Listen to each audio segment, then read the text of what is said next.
লাহে লাহে কিছুমান গায়ক গায়িকাৰ মুখা খোল খাইছে ঠিক তেনেকৈয়ে জুবলি বৰুৱাৰো মুখা খোল খাই গৈছে। নমস্কাৰ বন্ধু বান্ধৱীসকল, আটাইকে স্বাগতম জনাইছো মোৰ নতুন এটা ভিডিঅ'ৰ মাজলে। আৰু অৱশেষত জুবলি বৰুৱাৰ মুখা খোল খালে। দেখিছে নহয়, জুবলি বৰুৱাই জুবিনৰ যেতিয়া সেই মৃত্যু খবৰটো পাইছিলে তেতিয়াৰ পৰা হিয়ালি জিয়ালি কান্দোন নহয়নে, আপোনালোকে সকলোৱে দেখিছে আৰু ময়ো দেখিছো। এতিয়া কিন্তু সেই জুবলি বৰুৱাই উল্টাখৰ মাৰি দিছে। উল্টাখৰ মাৰিলে কেনেকৈ, যেতিয়া নেকি তেওঁ কেঁচাইটিয়ে তলব কৰিছিলে আৰু সেইটো সময়তে জুবলিক সোধা হৈছিলে সিদ্ধাৰ্থৰ বিষয়ে আৰু যিখিনি জানে তেওঁ সেইখিনি কৈ গৈছিলে আৰু শেষত তেওঁ এটা কথা কৈ দিলে কি যে সিদ্ধাৰ্থ মোৰো মেনেজাৰ আছিলে, সিদ্ধাৰ্থই মোৰ লগত টকা পইচাৰ খেলি মেলি কৰা নাছিলে আৰু তাতে আমাৰ কিছুমান মানুহৰ জগৰ লাগিলে আৰু ভাবি ললে যে জুবলিয়ে জুবিনদাৰ হৈ কিয় মাত নেমাতিলে, সিদ্ধাৰ্থই হৈ মাত মাতিলে। আচলতে জুবলি সেইটো নাছিলে চাগৈ, মই কৈছো দেই, মোৰ ভুলো হ'ব পাৰে নাজানো, মানুহৰ মনততো মই সোমাই চোৱাগে নাই নহয় জানো। কিন্তু মোৰ যিটো চিধা চিধি আৰু হেৰি কথা একে সাধাৰণভাৱে চিন্তা কৰি পেলাই পোৱা কথা আপোনালোকে ভাবি চাবচোন। জুবলিক যেতিয়া সুধিছিলে আৰু তেওঁ কৈছিলে যে সিদ্ধাৰ্থই মোৰ লগত তেনেকুৱা খেলি মেলি টকা পইচা খেলি মেলি কৰা নাছিলে, মোৰো মেনেজাৰ আছিল। কিন্তু এতিয়া কথা হ'ল কি, জুবিনক তেওঁ খেলি মেলি কৰিছে, টকা পইচাৰ কাৰণে তেওঁৰ লগত খেলি মেলি কৰিছে, বহুত টকা মাৰি দিছে বুলি ইতিমধ্যে হেৰি হৈছে প্ৰমাণ পাইছে। কিন্তু জুবলিৰ ক্ষেত্ৰত হয়তো আপোনালোকে ভবাৰ দৰে জুবলিয়ে ক'লে বুলিয়ে যে তেওঁ জুবিনৰ প্ৰতি মৰম চেনেহ নাই বা জুবিনে ন্যায় পোৱাটো নিবিচাৰে তেনেকুৱা কোনো কথা নাই।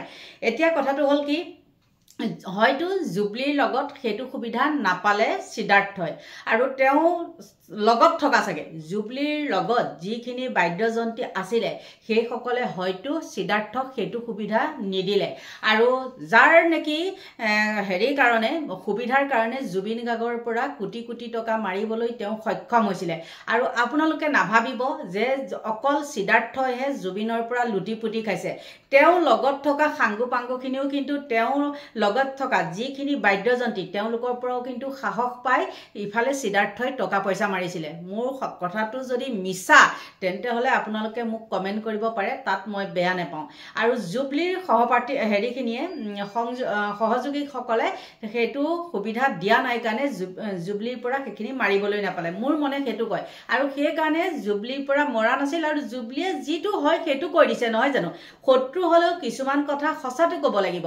যদি কয় জুবলিয়ে বোলে মোৰ পৰাও মাৰিছিলে, যদি মৰাই নাই জুবলিয়ে যদি মাৰিছে বুলি কয় তেতিয়া আকৌ তদন্ত কৰি মেলি জুবলি মিছা হ'বনে নহয়। কাৰণ সেইকাৰণে কৈছোঁ জুবলিয়ে যিটো হয় সেইটো কৈ দিছে আৰু তাৰ মাজতো যদি তেওঁ মই ভবাৰ ধৰণে যদি তেওঁ মিছা কথা কৈছে সেইটো তাত ক'বলৈ নাযাওঁ। আৰু সেইকাৰণে বহুত মানুহে জুবলিক লৈ কিছুমান চৰ্চা কৰিছে, কিন্তু সেইটোও নহয় ন। জুবলিয়ে ক'লে বুলিয়ে যে বোলে সিদ্ধাৰ্থই মোৰ টকা মৰা নাই সেই বুলি ক'লে বুলিয়ে যে জুবলি বেয়া হৈ যাব সেইটো কেতিয়াও হ'ব নোৱাৰে। কাৰণ আপোনালোকে গমেই পায় এনি টাইম আগতে জুবিনৰ সহপাঠী আছিলে জুবলিয়ে নহয়নে। আৰু আমি মনতে কিবা এটা ভাবিছিলোঁ যে হয়ো, কিন্তু এইটো অপ্ৰিয় হ'লেও ক'ব লাগিব কিছু কথা, কিন্তু এতিয়া মই এইটো কথা থমাই থওঁ, কৈ নিদিওঁ আপোনালোকক, নকওঁ, এইবিলাক ক'বলগীয়া কথাও নহয় যিহেতু তেওঁ এতিয়া ঘৰ সংসাৰ কৰি আছে নহয় জানো। গতিকে জুবলিক বেয়া বুলি ক'ব নোৱাৰোঁ মোৰ ফালৰ পৰা দেই। আৰু তেওঁ যিটো হয় সেইটোৱে ক'লে আপোনালোকক মই কৈছোৱে, কাৰণ সুবিধা পালেহে মানুহে সুবিধা ল'ব নহয়নে। আৰু সেইখিনি সুবিধা সিদ্ধাৰ্থই জুবিনৰ ক্ষেত্ৰত পাইছিলে, জুবলিৰ ক্ষেত্ৰত পোৱা নাই। আৰু সেইটো কাৰণে কি হৈছে সি জুবিনক লুটি পুটি খালে আৰু তেওঁ জুবিনতকেও তেওঁহে টকা পইচা বহুতখিনি আছে আৰু জুবিন কোটি টকাত ধাৰত আছে। সেই ঘৰটোৰো তেনেকুৱা কিছুমান শুনিছিলোঁ, কিমান দূৰ সঁচা মিছা সেইবিলাক আমি নাজানো আৰু ইমানখিনি ভিতৰলৈ সোমাই চাবলৈ আমাৰ এতিয়া প্ৰয়োজনো নাই। গতিকে আমাক লাগে এতিয়া মুঠতে ন্যায়, আৰু ন্যায় বাদে আমি অইন একো চিন্তা কৰিব নোৱাৰোঁ। দেশৰ পৰিস্থিতি এতিয়া বহুতে বেয়া। আপোনালোকে ভাবিছে নেকি যে দালিখিনি চেনিখিনি দিছে আমাৰ পৰিস্থিতি বহুত অকণমান ভাল, কিন্তু একেবাৰে পৰিস্থিতি বেয়া।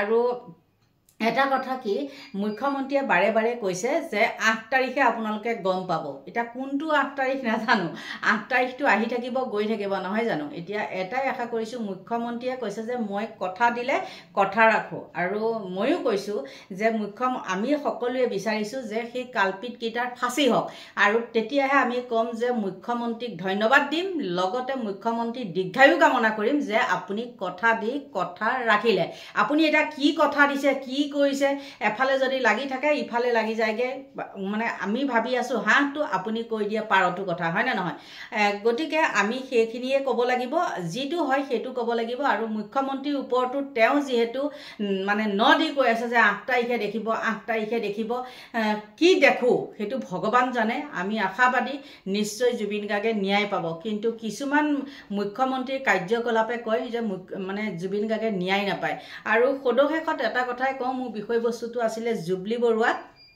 তেওঁক লৈ যেহেতু সোশ্যাল মিডিয়াত বহুত মানে হেৰি হৈ আছে কালি আজি আৰু মই যেহেতু আগদিনাখনে ভিডিঅ'টো প্ৰস্তুত কৰোঁ সেইটো কাৰণে মই ক'লো কথাখিনি প্ৰতিটো কথাতে নিগেটিভটো ভাবিলেও নহব নহয় জানো আৰু জুবলি বৰুৱাই কি কাৰণে কি ক'লে আপোনালোককটো মই ক'লোৱে তেওঁৰ লগত যেহেতু সেইটো ঘটনা ঘটা নাই আৰু তেওঁ কেনেকৈ ক'ব বাৰু তেওঁৰ লগত পইচা পাতি মৰা সেইবিলাক কথাই আহি পৰা নাই মই আকৌ সদশেষত কৈছোঁ তেওঁ সহযোগীসকলে সেইটো সুবিধা নিদিলে নোৱাৰিলে সেইটোকে জুবলিয়ে কৈছে যে পৰা নাই এইখিনি আছিলে ক'বলগীয়া দিয়ক আৰু বেছিকেনো কি কৈ থাকিম নহয় জানো এটা কথাকে ঘূৰাই পকাই কৈ থাকিলে মোৰহে অশান্তি লাগে গতিকে বন্ধু বান্ধৱীসকল সকলোকে ভুল বুজিলে মানে আমাৰে বেয়া লাগিব নহয় নে মানে আমাৰ নিজকে কেতিয়াবা চাবচোন যেতিয়া কিবা এটা কথা কোৱাৰ পিছত সেই কথাটো যেতিয়া নহয় তেতিয়া আমি নিজে নিজে লাজ পাও নে নাপাও প্ৰকাশ নকৰিব পাৰো কিছুমান কথাত আমি নিজে লাজ পাও নহয় নে মোৰ ক্ষেত্ৰত কিন্তু তেনেকুৱা হয় আপোনালোকৰ ক্ষেত্ৰত কেনেকুৱা হয় নাজানো গতিকে এইখিনি আছিলে বন্ধু বান্ধৱীসকল মোক ক'বলগীয়া আৰু সকলোকে ভগৱানে ভালে কুশলে ৰাখক তাকে কামনা কৰিছো